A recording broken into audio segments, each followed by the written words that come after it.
Il y en a qui vont évangéliser là. Ils sont dans un quartier musulman, dans un pays musulman. J'ai déjà vu ça. Des fois, ils vont dans un pays musulman. Jésus est Dieu. Jésus est Dieu. Toi, tu n'as pas fait long feu dans ta campagne là. Tu viens commencer à parler à des musulmans en commençant à parler que Jésus est Dieu. C'est-à-dire que tu as déjà fermé leur cœur même à tout ce que tu vas dire après. Parce que ça là, ils ne sont pas d'accord. En fait, tu as commencé par la conclusion. Quand tu n'es pas fort dans la rédaction des tests là, tu prends conclusion pour faire introduction. Regarde. Vous ne comprenez pas que beaucoup d'entre vous, l'une des raisons pour lesquelles Dieu vous a donné la grâce d'avoir des parents qui vous ont mis à l'école, c'est pour que vous appreniez à écrire les choses de façon suivie. C'est pour que vous appreniez à structurer une idée et à ne pas commencer l'idée au début. Tu as fui les cours de philo. Tu as fui les dissertations et les tests. Aujourd'hui, je suis en Christ. Tu dis, Seigneur, utilise-moi pour ta gloire. Il peut t'utiliser, mais il ne va t'utiliser qu'envers les personnes qui raisonnent comme toi, qui ne cherchent pas les choses structurées. En fait, Dieu t'utilise, la limite de l'onction, c'est la limite de tes lacunes.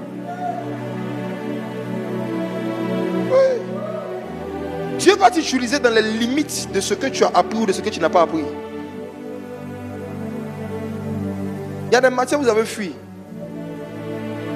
Si vous aviez pris ça au sérieux, Dieu se sera appuyé dessus pour augmenter le nombre de personnes que vous pouvez évangéliser. Il y a des gens ici, là, quand vous évangélisez, les gens ne se convertissent jamais. Vous savez pourquoi? Parce que vous évangélisez des francophones. Or, dans la pensée de Dieu, vous devez évangéliser vous des anglophones. Il y a beaucoup de Nigériens et de Ghanéens à Abidjan. Normalement, c'est toi qui devais les évangéliser. Mais quand on faisait Go for English, là, quand on faisait les cours de Go for English, tu n'as pas pris ça au sérieux, tu fuyais les cours. Aujourd'hui, là, le seul mot anglais que je connais, c'est Oh my God. Ou bien Jesus. C'est tout. Oh my God.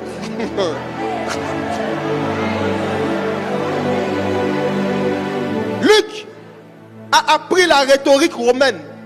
Et dans la rhétorique romaine, on ne commence pas une idée qu'on veut prouver en mettant l'idée au début. Mais c'est comme ça que Marc a commencé. Jésus est fils de Dieu. C'est bien, c'est pas mauvais. Mais il y a certains types de païens qui n'aiment pas ce genre d'argumentaire. Il y a des païens qui veulent voir que tu as fait des recherches avant de venir leur parler. C'est ce que Luc a fait. Théophile, l'excellent Théophile, il voulait voir, il voulait écouter quelqu'un qui fait des recherches. Donc Luc commence pour lui dire, Luc commence pour lui dire, oh excellent Théophile. En fait, après avoir écouté ceux qui ont été des témoins oculaires, je suis allé vérifier, j'ai fait des recherches. Maintenant, je t'expose de façon suivie, oh excellent Théophile.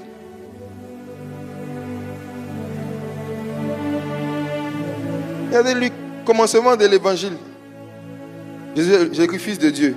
Et puis il commence au verset 2. Selon qui est écrit dans Ésaïe le prophète. Théophile ne croit pas en Ésaïe. Voici, j'envoie devant toi mon messager qui préparera le chemin devant toi. C'est la voix de celui qui crie dans le désert. Préparez le chemin du Seigneur. Aplanissez ses sentiers. Yeah. Tu donnes ça à un païen romain qui est une autorité politique, qui ne connaît pas Isaïe, qui ne connaît pas le désert, qui ne connaît pas le chemin. Il ne sait pas de quoi tu parles. Vous allez voir que Jésus lui-même, lorsqu'il prêchait, il adaptait la manière de présenter l'évangile au métier des gens. Quand il est devant des agriculteurs, il dit, à quoi comparerai-je le royaume des cieux? Le royaume des cieux est semblable à un homme qui a jeté de la sémence dans 4 champs. Donc quand il parle à quelqu'un qui est au champ, quand il dit ça, il dit, ah, je vois un peu.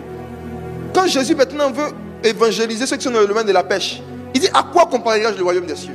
Le royaume des cieux est semblable à un homme qui a jeté son filet dans la mer. Il a pris des poissons et il l'a mis sur le rivage. Quand il dit ça comme ça, là, les pierres et puis ils disent, ah, on voit un peu. Ah, c'est notre domaine. Quand le Seigneur veut évangéliser ceux qui sont dans le domaine de la boulangerie, de la pâtisserie, il dit, à quoi comparerai-je le royaume des cieux? Le royaume des cieux est semblable à une femme qui a pris une mesure de levain, qui a jeté dans la farine. 3 mesures, qui a mis dans la farine. Quand il parle de farine, les boulangers disent, ah, on voit un peu.